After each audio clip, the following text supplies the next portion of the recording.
ناظرین، آج میں آپ کو ایک ایسے صحابی رضی اللہ تعالیٰ عنہ کا واقعہ سنانا چاہتا ہوں کہ جنہوں نے رسول اکرم صلی اللہ علیہ وآلہ وسلم کے پاس آ کر اپنے باپ کی شکایت کی تو رسول اکرم صلی اللہ علیہ وآلہ وسلم رونے لگے اور ان صحابی رضی اللہ تعالیٰ عنہ کے باپ کو بلایا اور آپ صلی اللہ علیہ وآلہ وسلم نے ان سے کیا فرمایا، آئیے جانتے ہیں اس ویڈیو میں۔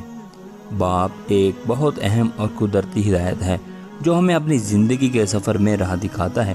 وہ ہمارے لیے محنت کرتے ہیں اور ہمیشہ ہمارے ساتھ کھڑے ہوتے ہیں، ہمارے مشکل وقتوں میں ہمارا سہارا بنتے ہیں۔ ان کی محنت، ان کی قربانیاں اور قدرتی محبت کو نظر انداز نہیں کیا جا سکتا۔ باپ کی عظمت کو سمجھنا اور ان کی قدر کرنا ایک انسان کے لیے ایک اہم فطرتی معیار ہے جو ہمیں ایک محترم اور بڑا انسان بننے میں مدد دیتا ہے۔ ایک شخص رسول اکرم صلی اللہ علیہ وآلہ وسلم کی خدمت میں حاضر ہوا اور اس نے اپنے باپ کی شکایت کی کہ یا رسول اللہ صلی اللہ علیہ وآلہ وسلم، میرا باپ مجھ سے پوچھتا نہیں اور میرا مال خرچ کر دیتا ہے۔ آپ صلی اللہ علیہ وآلہ وسلم نے ان کے والد محترم کو بلوایا۔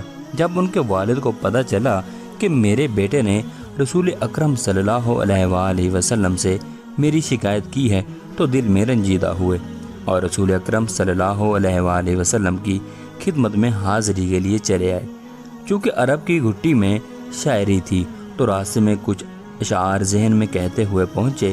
ادھر بارگاہ رسالت میں پہنچنے سے پہلے حضرت جبرائیل علیہ السلام آپ صلی اللہ علیہ وآلہ وسلم کی خدمت میں حاضر ہوئے اور فرمایا، اللہ سبحانہ و تعالی نے فرمایا ہے کہ ان کا معاملہ بعد میں سنیے گا، پہلے وہ اشعار سنیں جو وہ سوچتے ہوئے آ رہے ہیں۔ جب وہ حاضر ہوئے تو آپ صلی اللہ علیہ وآلہ وسلم نے فرمایا کہ آپ کا مسئلہ بعد میں سنا جائے گا، پہلے وہ اشعار سنائیے جو آپ سوچتے ہوئے آئے ہیں۔ وہ مخلص صحابی تھے۔ یہ سن کر وہ رونے لگے کہ جو اشعار ابھی میری زبان سے ادا بھی نہیں ہوئے، میرے اپنے کانوں نے بھی نہیں سنے، رب سبحانہ و تعالی نے وہ بھی سن لیے اور آپ صلی اللہ علیہ وآلہ وسلم کو بتا بھی دیا۔ آپ صلی اللہ علیہ وآلہ وسلم نے فرمایا کہ وہ کیا اشعار تھے، ہمیں سنائیں۔ ان صحابی نے اشعار پڑھنا شروع کیے تو آئیے ان کا ترجمہ ملاحظہ فرماتے ہیں۔ وہ اشعار کچھ یوں تھے کہ اے میرے بیٹے، جس دن تو پیدا ہوا ہماری محنت کے دن تبھی سے شروع ہو گئے تھے۔ تو روتا تھا، ہم سو نہیں سکتے تھے۔ تو نہیں کھاتا تھا تو ہم کھا نہیں سکتے تھے۔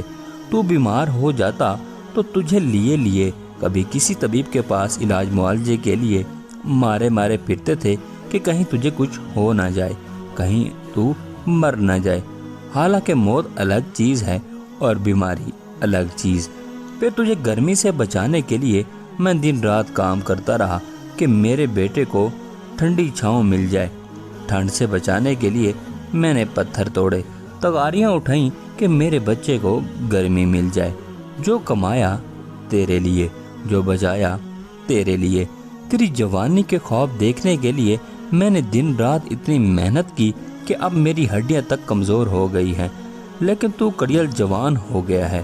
پھر مجھ پر خزاں نے ڈیرے ڈال لیے، لیکن تجھ پر بہار آ گئی اور میں جھک گیا۔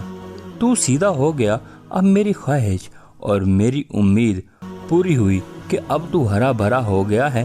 چل اب زندگی کی آخری سانسیں تیری چھاؤں میں بیٹھ کر گزاروں گا۔ مگر یہ کیا کہ جوانی آتے ہی تیرے تیور بدل گئے، تیری آنکھیں ماتھے پر چڑھ گئیں۔ تو ایسے بات کرتا ہے کہ جیسے میرا سینہ پھاڑ کر رکھ دے گا۔ تو ایسے بات کرتا ہے کہ کوئی غلام سے بھی ایسے بات نہیں کرتا۔ پھر میں نے اپنی ساری زندگی کی محنت کو جھٹلا دیا کہ میں تیرا باپ نہیں، نوکر ہوں۔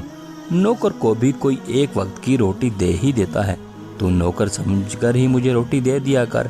یہ اشعار سناتے سناتے ان کی نظر اللہ کے رسول صلی اللہ علیہ وآلہ وسلم کے چہرے مبارک پر پڑی تو دیکھا کہ آپ صلی اللہ علیہ وآلہ وسلم اتنا روئے کہ آپ صلی اللہ علیہ وآلہ وسلم کی داڑھی مبارک تر ہو گئی۔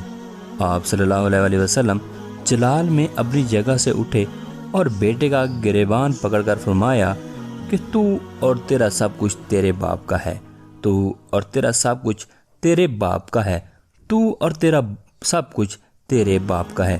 اور آخر میں اللہ تعالیٰ سے دعا کرتا ہوں کہ اے اللہ تو ہم سب مسلمانوں کو اپنے اپنے والدین کی خدمت کر کے دنیا و آخرت کی کامیابی و کامرانی سے سرفراز فرما۔